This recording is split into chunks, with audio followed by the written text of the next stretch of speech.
This video is brought to you by the 3-Minute Board Game patrons. Keep us independent by supporting us on Patreon.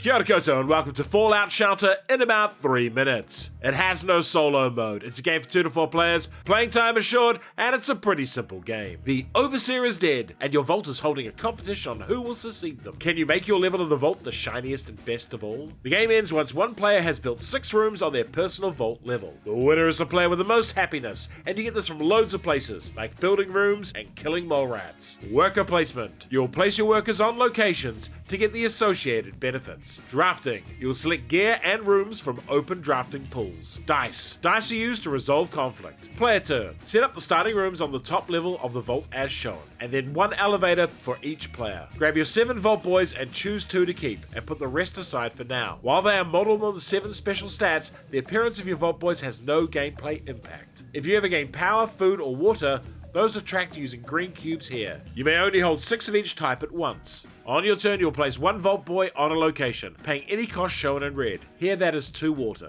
You'll then gain the benefit shown above your Vault Boy. Here that is to refresh the 3 equipment cards and draw 1. It is now the next player's action, and they may place a Vault Boy at any other location. Here they gain 1 equipment card. This location gives the white player the first player marker, while these next 2 locations have high costs, but let those players recruit 1 of their 5 set-aside Vault Boys. Once all players have alternated placing Vault Boys, the round is over and you reclaim them. The white player's Vault Boys are on training spaces, so they reclaim them first to the luck spot and then to any slot along the top here. Vault Boys deployed from these slots will have advantages. Let's look at the basic resource rooms. Each slot here has a letter on it matching one of the special traits. Anyone can place in one of these slots and gain its basic benefit, so here 2 power. But if you place here from a matching special slot on your board, you gain double benefits. The elevator on your floor is where you can build rooms. Pick one of the 3 available rooms from the display. Pay the resource cost on the bottom right of the room. Place it connected to any of your existing rooms and gain 2 happiness. Anyone may now use these worker placement slots, but if someone uses your floor, you gain 1 resource of your choice. That's unless there's a threat on your level. At the start of each turn, roll 2d6 for each level of the vault, noting how each room at the top has a 2d6 result on it. If you roll a 7,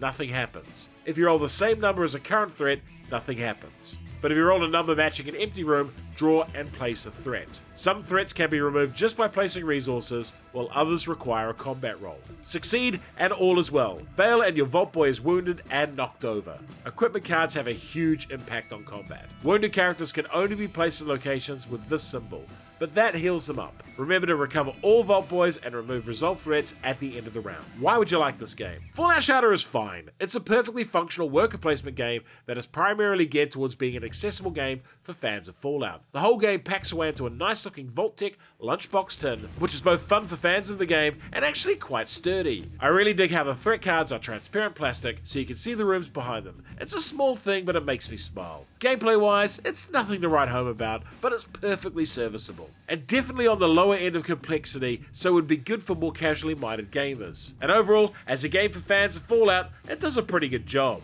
Well, the best thing about this game is blowing up the Deathclaw lurking in your water treatment plant. However, if Fallout means nothing to you, this game has little draw power. As I said, it's a perfectly fine introductory worker placement game, but that's about it really. The IP is the draw here. For another worker placement game, try Raiders of Scythia. And for the Fallout adventure game, check out our review here. Fallout Shelter, the board game of the app, not of the PC game or the show. And if you enjoyed this video, hit the notification button, like, share, and subscribe to the channel.